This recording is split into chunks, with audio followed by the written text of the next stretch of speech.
Probing and clarification word tracks, right? These are extremely important. And I think this is where 90% of people fail. And this is why we get so many objections. We're not very good at expanding that gap, right? There's always where we are, where we want to be. The process that makes us decide is where we are is more painful than where we want to be, right? I always say the solution has to be more comfortable than the problem, right? Because if the problem's not that bad, the solution's worse, then there's not a big enough gap. And that has to do with probing and clarification questions. We're trying to expand that gap. Things like, hey, tell me more about that, right? And so this is something controversial, but we ask people when they have something, when they don't have something, like, hey, I have $100,000. Okay. And what makes you think that's not enough coverage? You want to ask them these things for them to tell you what the problem is, right? I always tell people, and that's why when people go out in the field with me, they're like, man, you really don't talk very much, because nothing I can say is as important as what they say, right? I can't tell you have a problem because I come off as an asshole if I do that. You have to tell me you have the problem, and I have to come in as the doctor and solve the problem. I can't just go up to someone and be like, hey, dude, you're fat. Let me show you how to lose weight. Otherwise, I'd get canceled, right? Y'all wouldn't see me on Twitter anymore. They have to come up and be like, okay, I'm fat. How do I lose weight?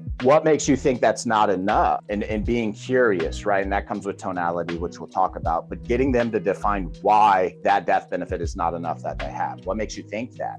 Right? Tell me more about that, right? That's a probing clarification. I think and I know some of you guys get on here and you're not in the Zoom rooms, which may be one of your issues, because most of the people that aren't in the Zoom rooms, I don't see them on the boards and I don't see them in the daily booms. So excluding a select few, but most of the people, when I'm listening in on the Zoom rooms, when I'm working and listening in, people aren't probing enough. And people ask me, hey, what do you say? How do you probe? Well, these are things you say.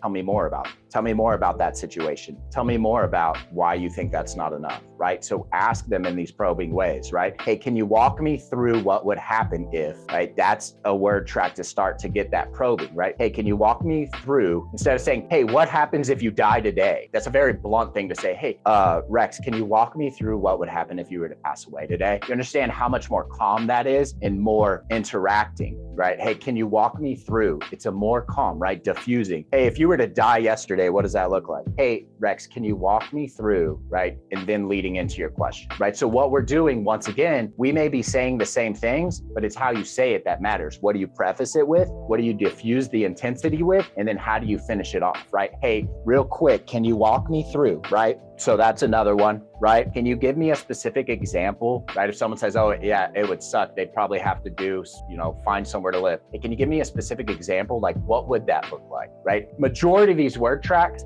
just pick and choose what works for you, right? If you can grab 2 word tracks, take them and implement them, that's what this is here for, right? It's going to be recorded. You can always try, twist, and turn, right? Can you go over with me, right? Can you go over with me what you might be looking for when looking for coverage? Because most people say, hey, I don't know what I need, or I want this. Hey, can you go over with me? And then whatever you're doing, right? That's a somewhat, right? Same thing, describe for me, right? It's just what works with your personality. Hey, can you describe for me what this looks like? Hey, can you tell me what it would happen if this, right? Hey, can you walk me through the steps of what would happen if you were to pass away? What would happen to Sandra, right? So it's important to use these as probing, but not saying, hey, what would happen if? And so it's important to use these while probing instead of bluntly saying something. The only awkward question is the one you ask awkwardly, but the only rude statement is the one you say rude, right? It's like, hey, can you walk me through this? Or, hey, what happens if you die, right? It's weird. And then I use unpack a lot. I say, hey, can you unpack that for me?